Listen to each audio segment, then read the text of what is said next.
Corona के नए Omicron variant ने हर किसी की नींदें उड़ा रखी है। दुनिया सामान्य होने की कोशिश करती है, तभी नया वेरिएंट दस्तक दे जाता है। लेकिन वायरस का लौटना और बार बार रूप बदलना अपने आप में चिंता का विषय है। सवाल यही उठता है कि आखिर वायरस कब खत्म होगा या खत्म होगा भी या नहीं।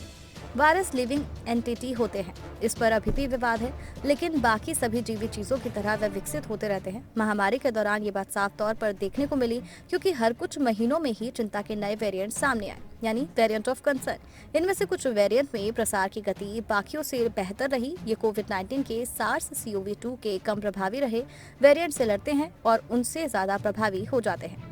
इस बेहतर प्रसार क्षमता का कारण स्पाइक प्रोटीन में होने वाला म्यूटेशन है। स्पाइक प्रोटीन वायरस की सतह पर मशरूम जैसे आकार होते हैं। इसी वजह से ये ACE2 रिसेप्टर्स से मजबूती से बंधे रहते हैं। ACE2 रिसेप्टर्स हमारी कोशिकाओं की सतह पर होते हैं। शरीर में प्रवेश करने और बढ़ने के लिए वायरस इन्हीं रिसेप्टर्स से चिपक जाता है। इन म्यूटेशन की वजह से अल्फा वेरिएंट और फिर डेल्टा वेरिएंट विश्व स्तर पर डोमिनेट रहे और वैज्ञानिकों का मानना है कि ओमिक्रॉन के साथ भी ऐसा ही होगा।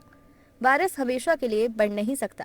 हालांकि वायरस अनिश्चितकाल तक बढ़ नहीं सकता। जैव रसायन यानी बायोकेमिस्ट्री के नियम के मुताबिक वायरस अंततः एक स्पाइक प्रोटीन विकसित करता है जो ACE2 से मजबूती से बन जाता है। उस समय तक वायरस के फैलने की क्षमता इस बात पर निर्भर नहीं करती कि वायरस कोशिकाओं के बाहर कितनी अच्छी तरह से चिपक सकता है।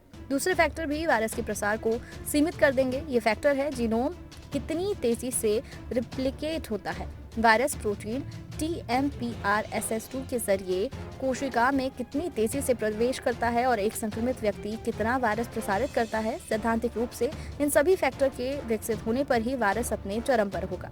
वायरस का भविष्य कैसा होगा?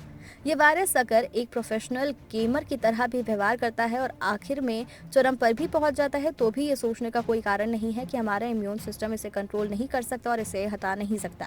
म्यूटेशन जो वायरस की प्रसार क्षमता बढ़ाते हैं, वे मौतें नहीं बढ़ा सकते। अपने चरम पर पहुंचा ये वायरस तब फिर बेतरतीबी से म्यूटेट करेगा। खुद को बदलने में थोड़ा समय लगेगा, जिससे वह इम्यून सिस्टम की पकड़ में ना आ सके और इसके बाद फिर लहरें आती रहेंगी।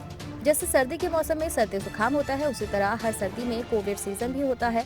जरूरी नहीं है कि हर साल होने वाले नए फ्लू वायरस पिछले साल से बेहतर ही हो, वो अलग जरूरी हो सकते हैं। कोविड के केस में शायद सबसे अच्छा सबूत कोरोना वायरस 229E है, जिससे सिर्फ सामान्य सर्दी होती है। इसलिए ओमिक्रॉन आखिरी वेरिएंट नहीं होगा, लेकिन अच्छी बात है कि ये चिंता का आखिरी वेरिएंट हो सकता है। अगर हम भाग्यशाली हैं तो SARS-CoV-2 संभवतः एक स्थानिक वायरस बन जाएगा जो समय के साथ धीरे धीरे म्यूटेट होता है।